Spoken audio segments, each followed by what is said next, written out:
want to introduce you to our very special guests this week, big mountain snowboarders Luca Pandolfi and Brendan O'Sullivan. Welcome to the show, guys. Tell us what you guys are up to. You got a big project coming up, and that's why you're here today. Tell us about the project. Yeah, we're going to Pakistan, and we try to have a look at this beautiful mountain and try to see if we can ski it. Layla Peak's never been skied before. I was there before in 2010. We made a try on it, and we didn't make it. You know, we stopped, I think, 200 or 300 meters below the summit. Mm-hmm. So, in that last 200 or 300 meters, it definitely steepens up. So there's the mountain. We need a tripod as well, huh? Can you guys, it's there on the left. You mean we need a pointer? No. Here's our technical pointer. This is Layla Peak. It's, can you guys tell us about the face there? Yeah, it's mostly 45 degrees until the very top, and then it starts to get steeper apparently. It's pretty exposed because the snow slope, the ski descent is from the top basically down and right as you look at it, and it's very exposed to all these cliffs underneath, so if it does slide it's very, very serious. Yeah, it tops just over 6,000 meters, 6,100, something like that, so it's higher than we've ever been, so it's a good challenge. The first group that climbed it didn't buy the permit, so they just climbed it, and I don't think they officially get the recognition or whatever, but yeah, apparently when the Italians climbed it, when they got to the top, those guys had scratched their name into a can and left it, a gas canister, and left it on the summit, so that's a pretty good story. That's a great story. Yeah. But so, and what's your plan? You're going to go up and set a camp? Yeah, we'll use the same route. From your information, it sounds like it's the best job, and then maybe we'll try and camp higher, but it's very hard to say. I've never even seen the place. So that's a good idea. Yeah. And then you plan to ski back down that face, or? There are a couple of lines, no? Yeah. Either that face is beautiful. On the other side. And how long do you plan to spend in base camp? So the plan is for 18 days at the base camp, and yeah, it'll take us like 8 or 10 days to get acclimatized to go to 6,000 anyway. And from what I understand, that's only part of your plan. Well, we don't know. We don't know the name. Apparently, it hasn't been climbed and skied before, so we don't know. We just know it's on the other side of the Gondogoro La Pass, which should be 2 days from our base camp. So just from like Google Earth and all that sort of stuff, we've been trying to find out the heights, but the whole trip is to go out and try and explore. We will split up. 2 guys, Paul and Ed, they will go back the same way. And me and Brandon, we are planning to go over the Gondogoro La Pass, go down to Concordia, till the K2 base camp. We are in Pakistan. We can avoid to see the. Yeah. What for me is one of probably the best mountains, the best 8,000 meters mountain peak in the world. So you're going to park in K2 base camp and do some exploring from there as well. Yeah. Check out all these other beautiful mountains on the way out. I come back on the Baltor Glacier. Back out on the Baltor. Yeah, exactly. So, and scoping lines. And all the way down to Skardu, so we make like a trip. On fait la boucle. Skardu, Uche, Gondogoro. Gondogoro. Something like that. Yeah. Down to the base camp, K2 base camp, and on the way back on the Baltor Glacier. What about all the terrorists over there? Well, I had already an experience in Mali, so I was in Timbuktu when the 4 guys had been kidnapped. Really? Yeah, one of them, a German guy, reacted, and they just killed him. What?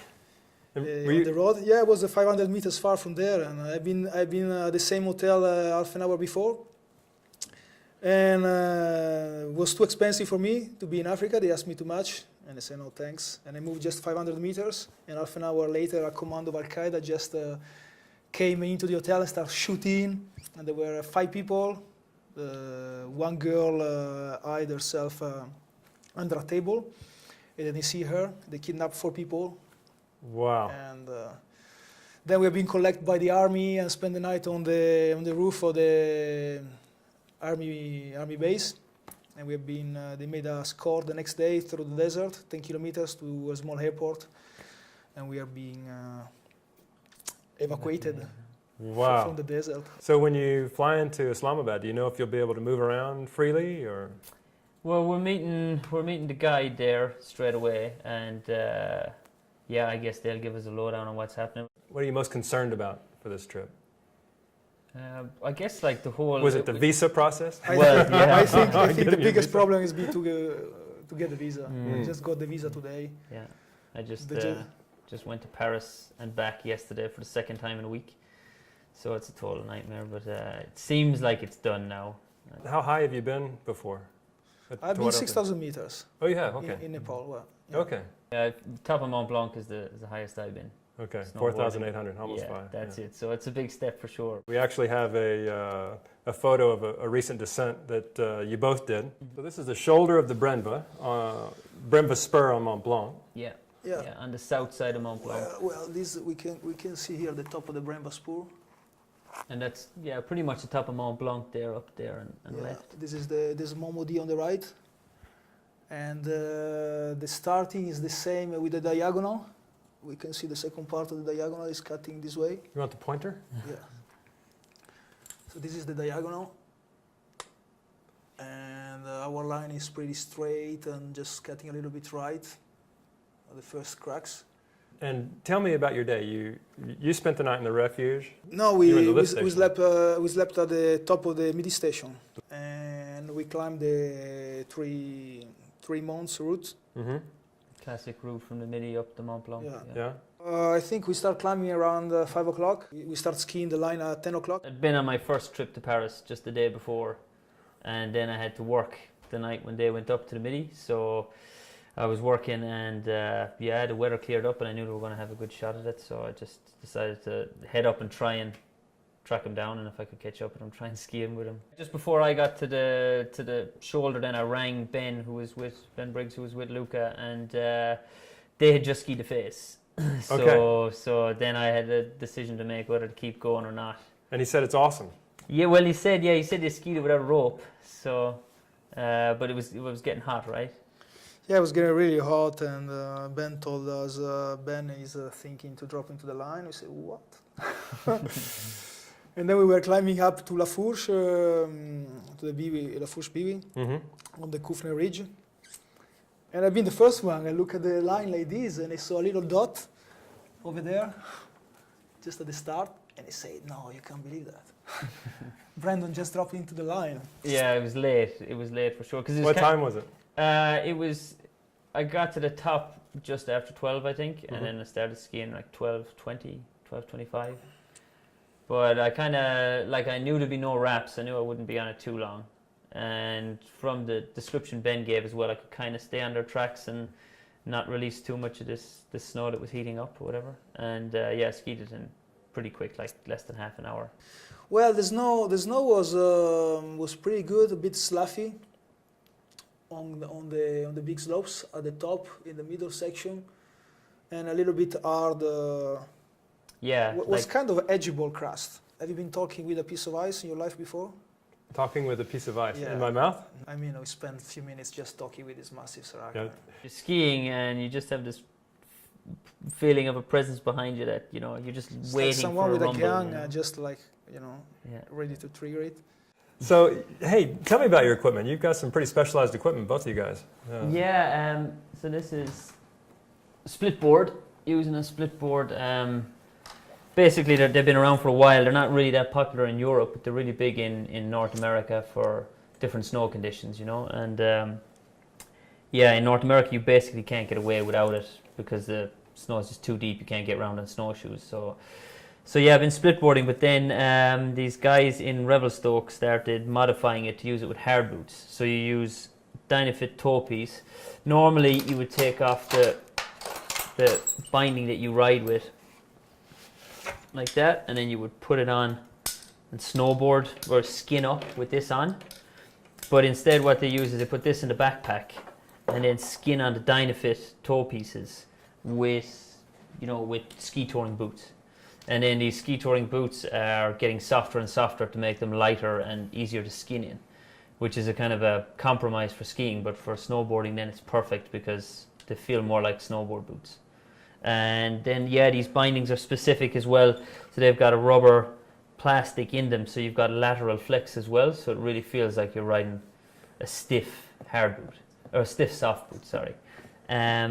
Yeah, and then so for North America it's the ideal setup, and then for here it's great too, because for climbing climbing in snowboard boots is a total nightmare because I've had a crampon come off before. You just can't front point because the sole flexes basically. So for these you can climb water, ice in them, and you can climb anything. You can kind of do anything with them. So that's kind of the solution that I'm using here. And then Luca has a different solution for climbing with soft boots. Well, I use a normal board. It's a Jones, a flagship, with normal bindings, soft bindings. I'm for soft snowboarding. It's quite a nightmare to climb with the soft snowboarding boots. And I'm using this kind of boots. They are made by Fitwel. Fitwel is making boots for Millet from several years, and is a kind of mountaineering climbing boot adapted to snowboarding with a good flex on the ankle. A heel bell predisposition for semi-automatic crampons. This allow with a rigid, stiff Vibra sole, and this allows me to use technical crampons like vertical points, which allows me to climb any kind of terrain, from icy gullies to mixed terrain. And I feel finally I feel pretty safe on the mountain, even when there are some traverses or some passages with hard snow. I just can kick in like normally skiers they do. Yeah, you get a lot of lines that just have little sections of rocky sections that you'll probably rappel down, but just for getting through that, yeah, you need something that you can put on like a crampon that'll stay on, you know. Let's see that flex. Yeah, they actually do flex pretty well, huh? Yeah. They're actually quite soft forward. Basically, they are kind of climbing boots till here. Yeah. And then they are taller, you know. That looks like a great compromise. Yeah. Like you said, you guys are And they are pretty fashion, no? They are pretty. I like that. Yeah. The Pretty- zebra skin. pretty sticky rubber, stylish. yeah. But Yeah. you guys are doing routes where you have to climb up, and you have to have equipment that takes you through some pretty technical terrain to get up. Yeah, exactly. And then like I've tried snowboarding in normal bindings with mountaineering boots, but there's just no support when you hit a bump or whatever. So those have kind of more. They feel more like a snowboard boot with a mountaineering sole. You know what I mean? Right. You know what I use is a helicopter. Works great. You guys ought to try that sometime. Yeah. Yeah, I'd like to. Yeah, I've never been in a helicopter. Yeah. Well, guys, hey, just super exciting that you're heading out to do this. Congratulations. Best of luck. We'll be following you. Give us a call when you get back to civilization. Cool. Okay, take it easy, man. All right.